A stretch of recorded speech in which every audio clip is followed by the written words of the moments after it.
Hello everyone. So today the topic of our discussion is myopia.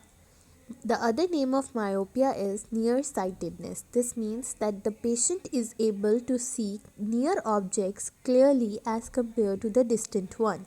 So why is it happening? It is because the power of the eye is very high in myopia case or in the nearsighted case. What happens actually is that the rays of light are focused in front of the patient's eye.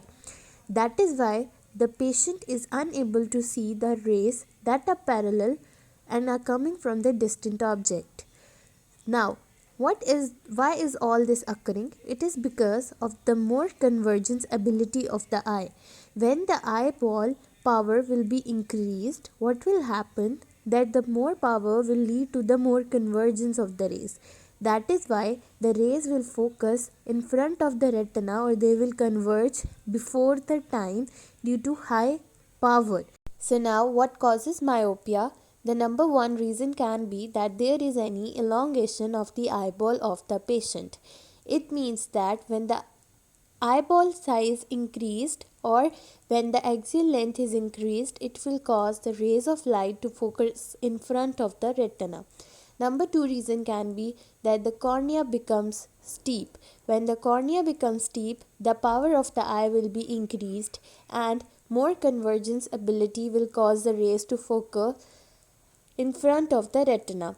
Number three can be refractive index. Refractive index of the cornea when is increased, it will cause the rays of light to focus in front of the retina.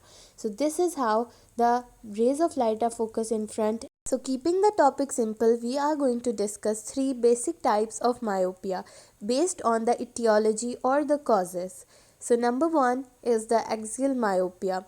It occurs when the axial length of the eye is increased. So this is basically the elongation of the eyeball.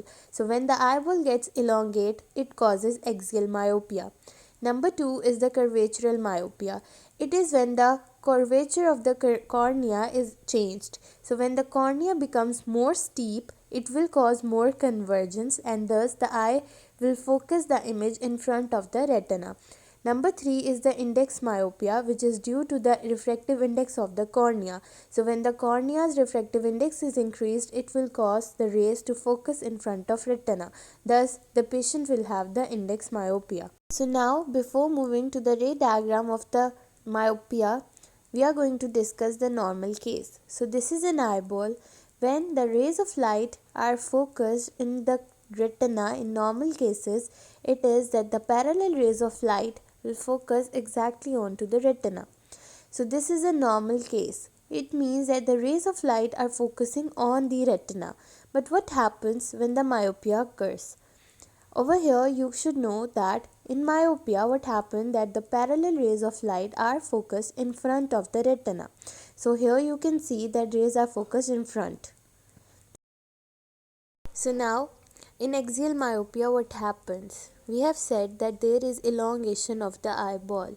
So this red line shows the actual position of the retina after the elongation. From black to red line, the retina is moved backward due to the elongation of the eyeball. Now the parallel rays of light will focus. We can assume that rays of light are focusing onto the previous on the normal position, but as due to the stretching of the eyeball or due to the elongation of the eyeball, retina is moved backward, the rays are focused in front of the retina. It is why is it occurring like that? It is because of the axial length. So here you can see from cornea to back of the retina or to the retina, this is the axial length and the axial length is increased, which will cause the axial myopia. So now for curvatural myopia, we should know some curvatures. Here you can see that the cornea is more curved. When the cornea is more curved, it means that patient's cornea is steep. So now if the cornea is straight or near to straight or is less curved, it means that patient's cornea is flat. And normal cornea means that neither the cornea is steep and nor it is flat.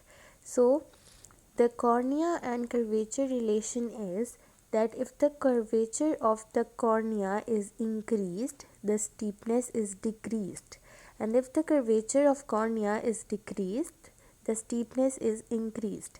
So they are radius of curvature and the steepness is inversely proportional here. So in the curvatural myopia, what happens that the curvature is decreased, the curvature of cornea is decreased, thus more curve or more steepness occurs. So what will happen that here the rays of light that are coming from the distant object or that are parallel, they will focus in front of the retina. So this is a short introductory video about myopia. Thank you so much.